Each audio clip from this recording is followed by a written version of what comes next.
Λοιπόν, 18 kW inverter με Vectron βέβαια, 3 για να έχουμε τριφασικό, με τα links στο Serbo, η touch οθόνη,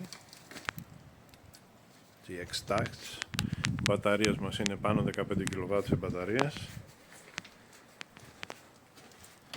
Και εδώ είναι ο πίνακάς μας, με ονοφόν μεταγωγικό, αντικεραυνικά, ασφαλιοποζέχτες και κλέμες ράγας για να γίνουν όλες οι απαραίτητες συνδέσεις.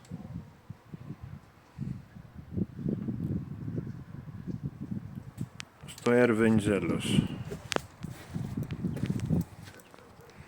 Μιλάμε για μια μεγάλη εγκατάσταση. Τώρα θα ανεβούμε να δείτε και τα πάνελ λίγο. Αυτό είναι λίγο πιο δύσκολο βέβαια.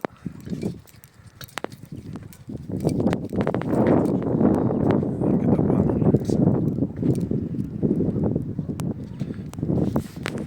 15 kW πάνελ. Έριξε λίγο λασποβροχή τώρα, γι' αυτό και είναι και λερωμένα. Από τη Hellenic Energy.